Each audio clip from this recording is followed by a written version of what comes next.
I will recite the months of the year backwards. December, November, anything to engage.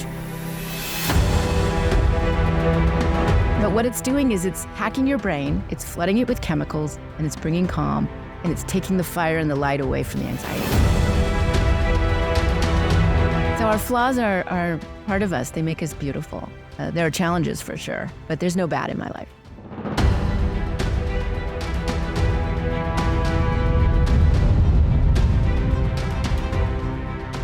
Hey everybody, it's Tamara Thompson with Broadcast Your Authority, and I'm super excited for our next guest today.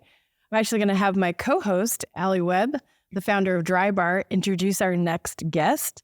And Allie, take it on. Thanks, Tamara. So I'm honored to introduce Scilla Andreen, who is an award-winning producer, director, Emmy-nominated costume designer, author, and CEO and founder of the Impactful Group. She's also an author of the Creative Coping Toolkit, which is kind of a mental health guidebook that I plan on reading fully today. And one of the most interesting things about Scilla is she has this amazing company that she sold to a public company years ago and recently bought back. So we're curious to dive in and hear more about that very juicy story. So welcome, Scilla. Thank you. Yeah, so here I am, fresh out of buying back my company, which, it's always an interesting journey. You work hard, you raise money, you grow your company, you sell it, and you think, okay, now I can now what? Relax or rest a little bit, right? Like in earlier interview with Spencer, just the, hiking and then finding those rest spots as well. And I thought I'd sort of hit that. I was just going to focus on growing the company, but change in leadership at the public company and not a strategic fit as well anymore. And so I was left with an option that I needed to make a choice very quickly to take some sort of action. And I ended up deciding 3:00 in the morning, sitting in this big chair in my living room in the dark, unable to sleep. And I thought, why don't I just buy myself back, whatever, if that's even proper English. And so I called up the board and I said, I'd like to buy myself back. And it took 4 months, but I did it, and I will say, what was the process? It almost killed me. Well, there's the answer. Obviously, a lot of emotions went through that, but the ebb and flow, the hills and valleys were. It was heaven to hell, right? I don't even know if there was the heaven piece in it. It was just the dream of, can I actually get it out? And the thing is, what I learned. First, I learned I have way more grit and resilience than I would have ever thought possible. I learned that my body is strong because you do need a strong body. You need conditioning. I think all the years that I had been raising money and growing the company and doing and just working in the film industry as well, which is where I really cut my teeth. You built that resilience. I did, and I think that I've always been someone. I don't know if this goes back to being a kid. When I was little, being Chinese, I grew up in Breckenridge, Colorado. My father was a developer. And I don't know how this happened, but I was the only kid of color. And I actually thought I was white. I thought I looked like everybody else, but they made it very clear that I didn't. And I was severely bullied, like the kind where locked in a closet for a whole afternoon in the classroom, spit on, kicked, old-fashioned bullying. And I always thought, and of course I didn't knock on the thing because I thought it would be another kid coming in the classroom and I didn't want them the shame of being locked in a closet. So I waited for the school bell to ring and I knew the janitor would come in and he let me out. And my parents were not, like nowadays, if a kid is bullied, everybody leans in, right? There's policies, there's laws. Those days, my parents were like, well, if the kids act like that, they're not worth having as friends. And it's like, they're the only kids in the county, right? So, but I learned to live on the fringe. I learned to live not being seen. I lived to learn with a lot of unknown. And that's kind of my comfort place. So I think that actually played a little bit into me being conditioned to getting through this, not knowing what was going to happen. But I had one goal, and that was to get out. So, wow. That's probably, I am really fascinated by your book. We were talking offline about, mental health, and I'm sure some of that, I didn't know that part of your story, but I'm sure some of that, comes, I think, things that happen to us in our childhood so form us so much in our adulthood, which I'm actually just starting to uncover and learn about the things that happen. And that's pretty traumatizing stuff. I'm sure it, like we were talking about before, it like makes you strong and resilient and like a go-getter. And like, you know, it's fascinating how sometimes those people are the most successful. But on the flip side of that, emotionally and mentally, you're kind of a mess in the background, you know? And so talk to us about how this book came to be. Well, it's interesting. Even just you and I talking in the other room, I learned something from you. And it's, you know, mental health is, first of all, I went to NYU to study political science because I wanted to be a litigator and help people. And I ended up falling in love with the director because I was working 3 jobs and I needed money. And I ended up really loving film. And so I left school. So I'm a dropout and ended up just listening and learning about people's stories. And okay, I just totally went off topic here and started thinking about something else. But mental health, never would I have dreamed that I would be in mental health and education. Like that is unfathomable to me. But the fact that that's what I'm doing now, and the book is actually just it honestly started as a brochure. Parents were asking, maybe I should back up for a second. I actually am a filmmaker, and I made a film called Angst because a friend of mine had said, you make these movies, you take them into schools, you have such a profound effect on the school and the community there, whether it's about bullying or empowerment, screen addiction, make one about mental health. And I didn't want to, I was like, are you kidding? I'm a college dropout. I'm not a professional therapist or anything. But then she died by suicide. And she left her 2 teenage daughters behind and her husband. And I thought, okay, I'm gonna make this movie. I have no idea what I'm doing. And I think I channeled my grief and maybe some of my guilt because I kept saying no to her when she said, you need to make this movie. So I made Angst, and sure enough, you know, I bet the farm on it. And 6 months later, no school was licensing it to bring it in. No corporation was licensing it. But kids were still dying by suicide. And even educators were struggling. And parents didn't know what to do. So we ended up, a couple schools started to book it. And then all of a sudden, it was like a wildfire. Wow. And so now it's screened in 90 countries. It's for free to every K-12 public school in the state of California. We're just entering year 3. You know, we worked with like Blue Cross or Blue Shield and the Department of Ed. And now I'm rolling out statewide programs in Illinois, Washington, Alaska, and then Texas and New York. Congratulations. Wow. Thank you. Well, it's funny. You learn. You're like, you keep things so close. You're like, let's just start small. I did that. And I actually have come to embrace, I'm not going to ask for permission. I'm just going to go put it out there. Yeah. You know, the water is broken, the baby's coming, the train's leaving the station, whatever it is, are you in or are you out? And it's fine, whichever you choose. Because kids are dying and educators are struggling and our schools need support and help, and it's being politicized. And so what I've ended up creating is a film-based, the Creative Coping Toolkit is the book version, just a minuscule piece of a much bigger platform called the Creative Coping Toolkit, which we license into schools and corporations and now government agencies. Which schools actually picked it up first before the wildfire? Like, how did that happen? Well, a couple schools in where I live now, Seattle. Go Seattle. Yeah. Born and raised. You know, it's funny in LA because I was 30 years in LA and I knew all the schools there and the people, my community is there. And they just thought, oh, it's a movie. Well, that's movie land, right? Like that's Hollywood. So they didn't understand the power of the film. And this is not tutorials. Like this is a film-based program and there's science baked into it. And it's mostly young people talking, plus brain scientists, because I love brain science. I love that when I learned that neuroplasticity is real, that you can actually hack your brain. You don't need to be 10 years in therapy to try to fix something. Fascinating stuff. It's unbelievable. And I mean, I used to have such bad social anxiety. I'm getting better now. I still, I got nervous before this. I was sort of maybe even guessed that. Everybody says that. But there's like an inside turmoil that takes place. But I've learned to like partition it and process it. Tapping is really great. Snapping. I'm a good like rhythmic snapper. I used to have a smooth stone that I would like a gemstone? Yeah. Well, it was just like a skipping stone. Okay. But then I'd have to wear something on a big stage with like 2,000 people and I didn't have a pocket. And so I was like, what am I going to do?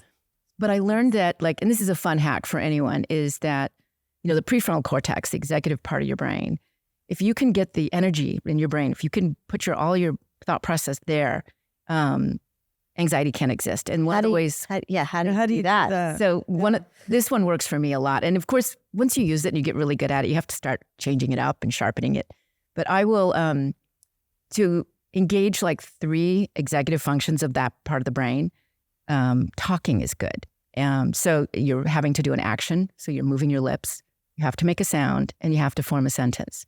So I will recite like the months of the year backwards: December, November, October, and That sounds hard. anything to engage. But what it's doing is it's hacking your brain, it's flooding it with chemicals, and it's bringing calm, and it's taking the fire and the light away from the anxiety and the amygdala. It's so fascinating to me. And, we were talking backstage and, some of the personal stuff that I'm going through that's really hard for me right now. And I've been like a sponge for this like information. And I've learned so much about this and like our conscious versus subconscious. And it's all really fascinating. And I'm always looking for tools to like, quell my anxiety and whatever. And I actually saw something that stuck with me.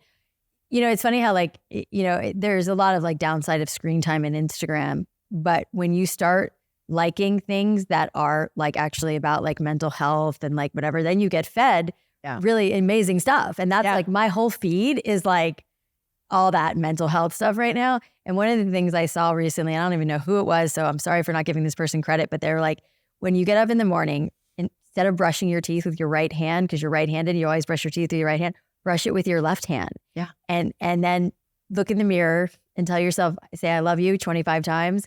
It'll change your life. Because I don't know that I got much more than that, but I was like, okay, I'm going to do that. And I do it. But what's fascinating is like, I kind of understand based on like what you're saying and what I've been learning is like, if you trick your brain and you start a new neural pathway, like everything starts to change. Oh, it's unbelievable. Like we use so little of our brain.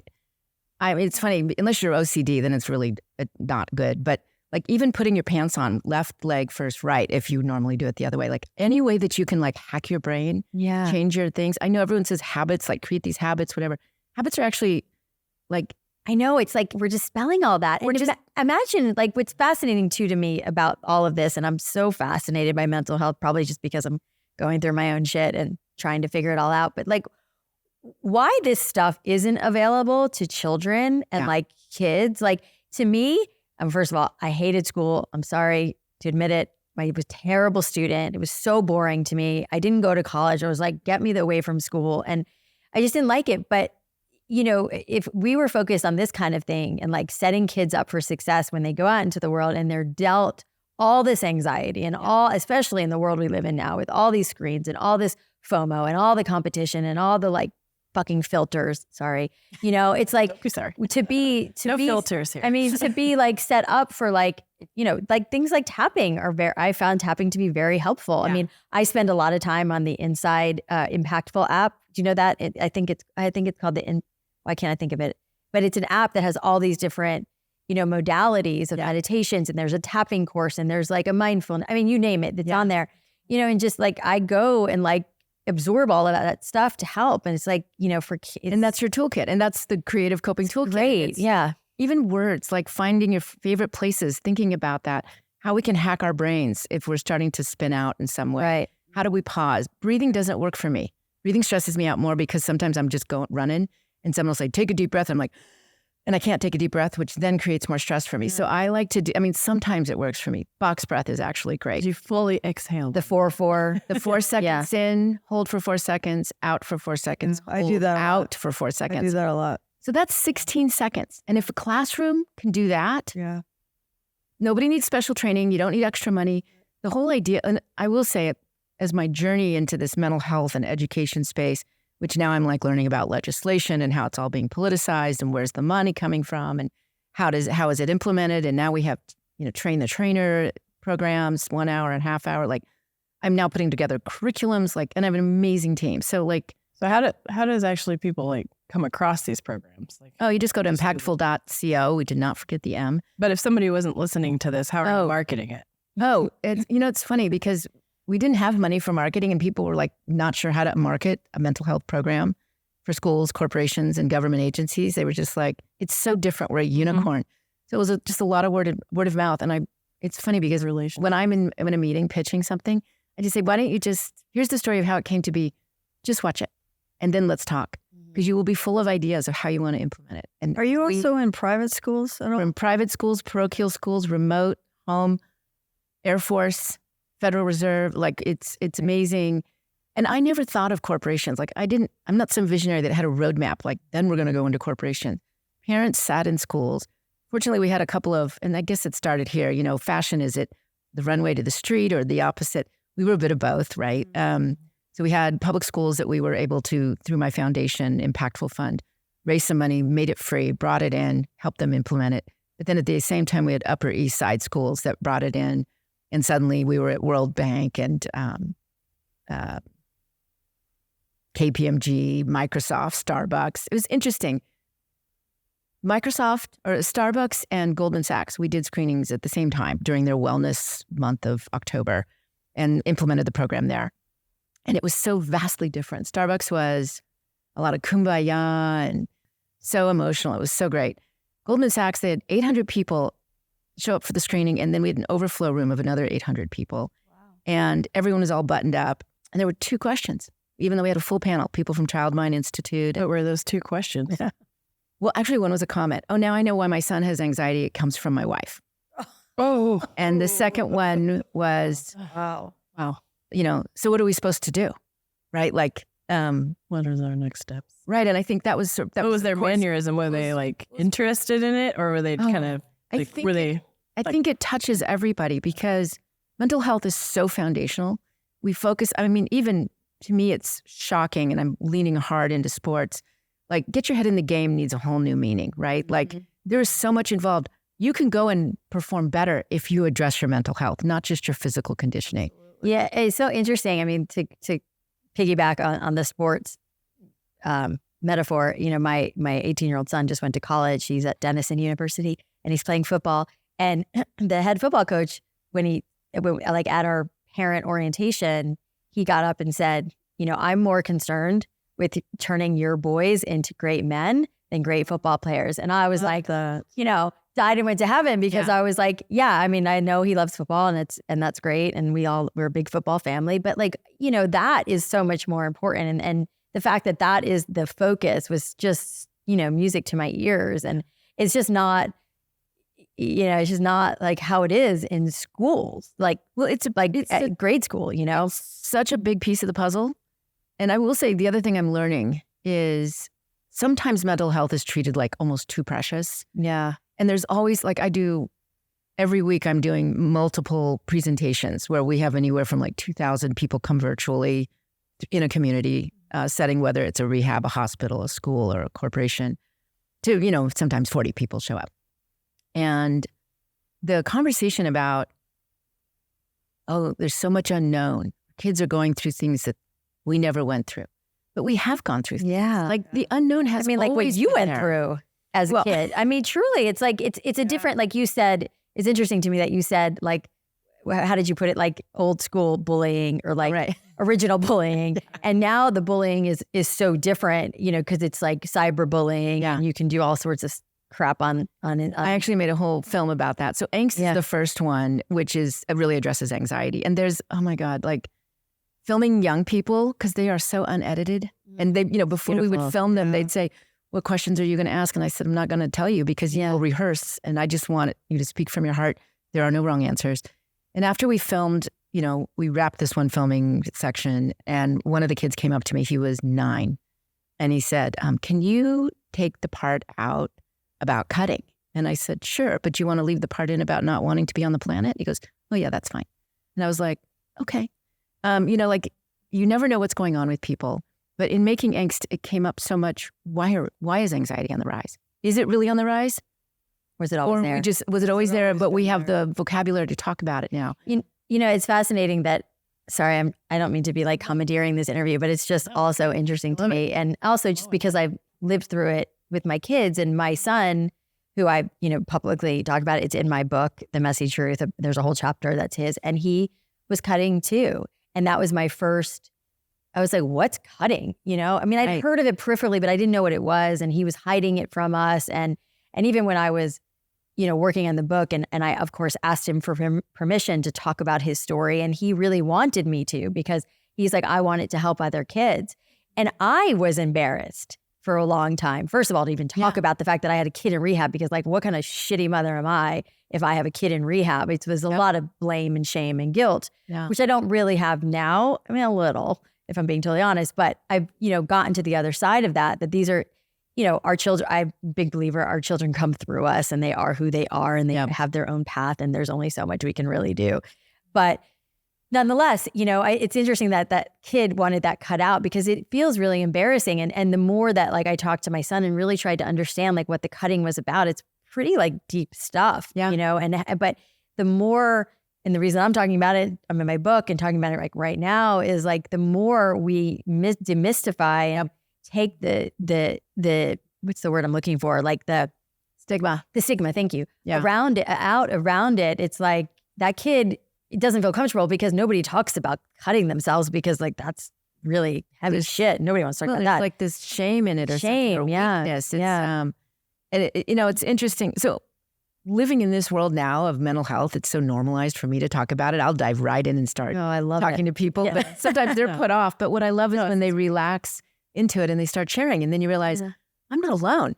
Like it's beautiful. You're feeling something. Everybody has a story. Yeah. And I spent my whole life feeling like I was less than everyone else and broken. And I didn't dare tell anyone.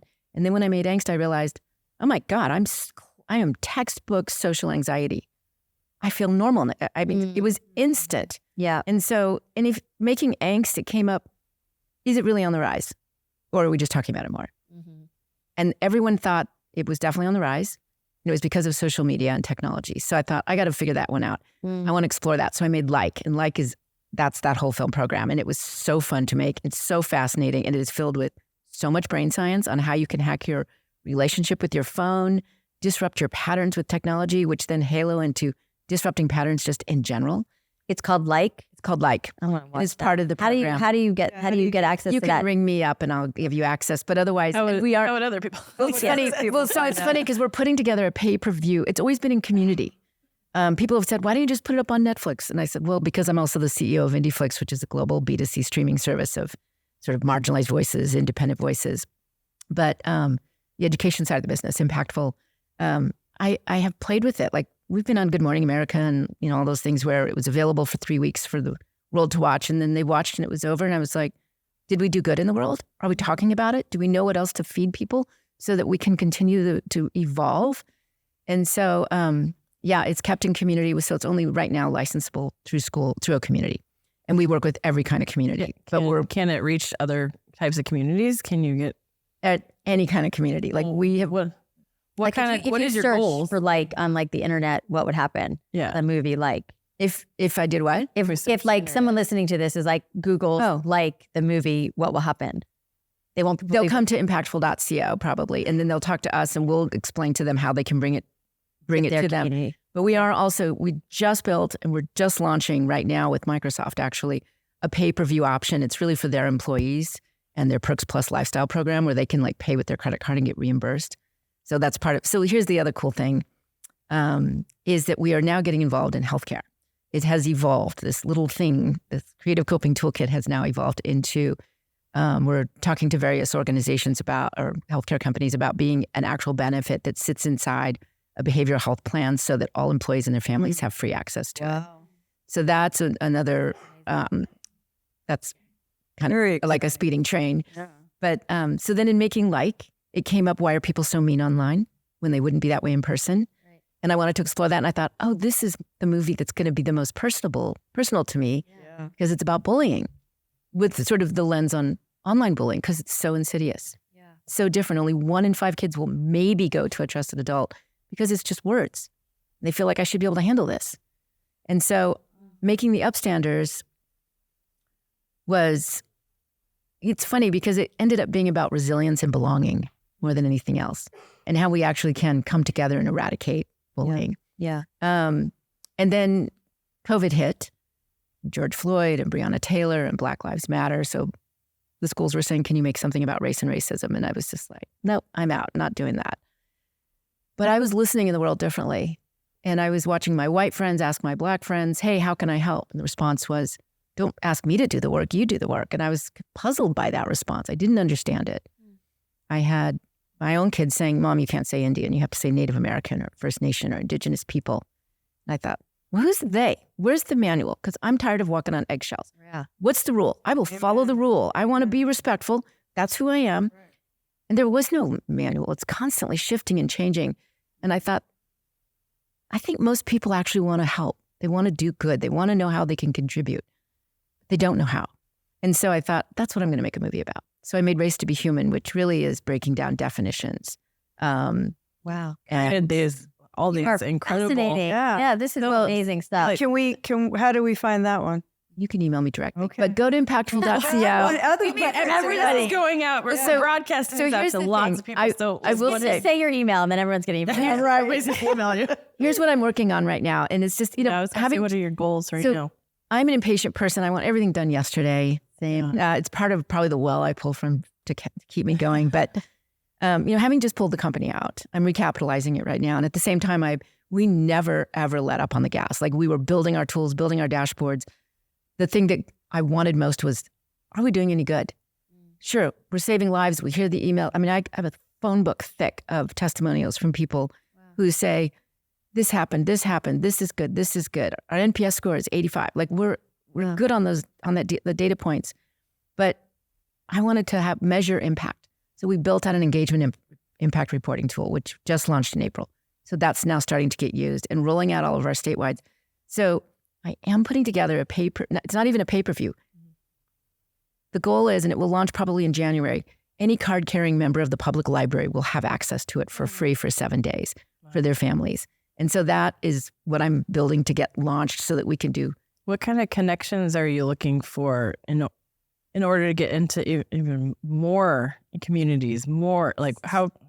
So the other thing that we're doing is we're now incorporating AI, and what I can't wait for is when all of the materials will not just be like translated into multiple languages, but dubbed into the various dialects, like in India, in Asia, like that will be, or even in South America, to be able to have it be in Salvadorian, Guatemalan, all the different true languages for the movies. And all the information of everything we talked about in this episode, it can be found on your website. Yeah. Like if people are like, I need to know what she's doing, I want to be involved. Oh yeah, it's all there. Impactful.co or the foundation, impactfulfund.org, which has been around since 2011. We've raised money there to help bring it to underserved communities or schools who barely have a parent board, right? And people wanted to get involved, like they can reach out through your website as well. Just reach out, follow you on Instagram. Totally. I mean, I know you're hanging out over on Instagram a lot. I am. It's kind of fun. I haven't mastered TikTok. I have 6 kids, and they're all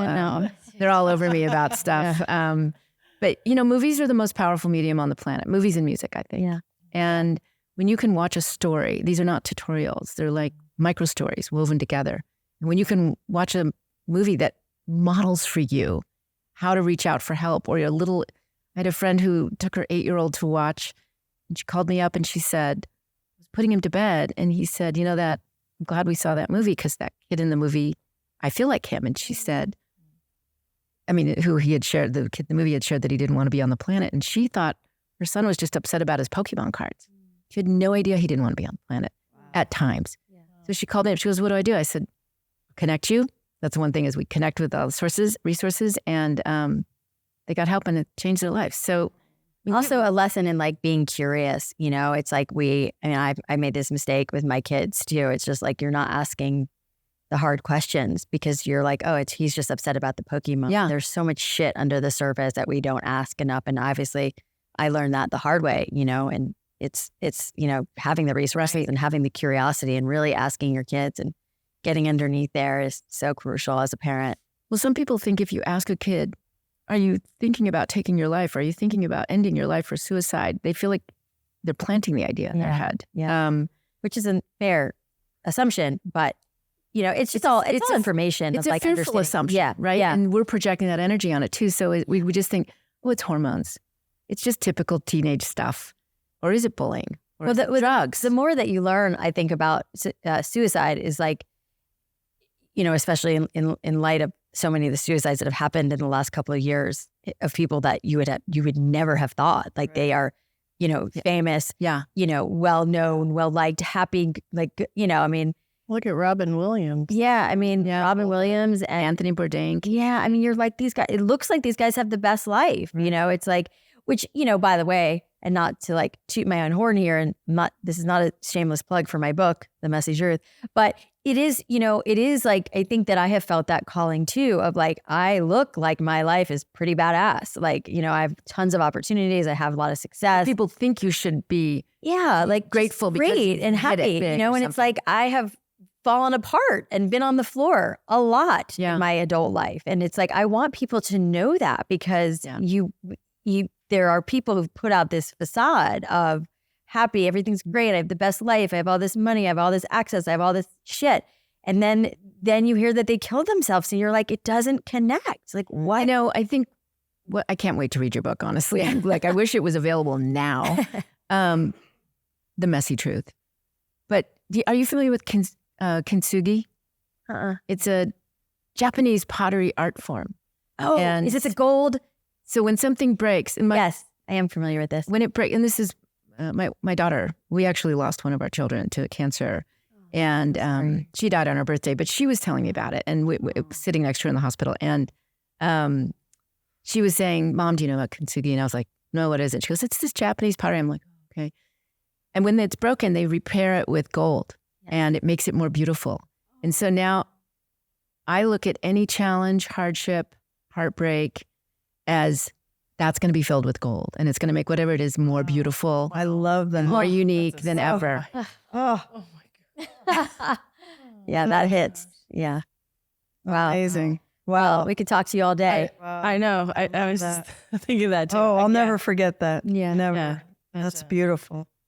So our flaws are part of us. They make us beautiful. And I never look at anything as bad anymore. There are challenges for sure, but there's no bad in my life. What an inspiration you are, Scilla. Yeah, truly. Absolutely. We appreciate you for being on the show today. We could keep going on, but we're going to wrap this one up. But I'd love to keep this conversation going after the show. And everybody that resonated with this, reach out to Scilla, reach out to Allie, order her book, order, everybody's book on, on that side. But, these are really important topics that a lot of people don't get vulnerable on. And I won't go into my deep story. Maybe I'll do that in a future episode. But we've all gone through hardships where we're crying on the floor and you're like, who do I pick up that phone? Or do I feel like I can pick up the phone? But definitely do that. Find somebody, find support, find a book, find information online. Go to Scilla's website and look at all the amazing films and everything that she's done and that she's doing. So I'm grateful for you to be on the show today. Thank you for say your website one more time. Just impactful.co. Great. There is no M. Impactful.co. Yeah. Yes. Yeah. Well, awesome. Thank you for having me. Yeah, I really thank you for appreciate introducing me, and thank you. I love meeting you as well. You as well. Yeah. Well, those of you that are watching the show, leave a comment, subscribe, leave a review on Apple Podcasts. Let us know if you're enjoying the shows and what other type of content that you'd like to see in the future. So I really appreciate you, and we'll see you in the next episode.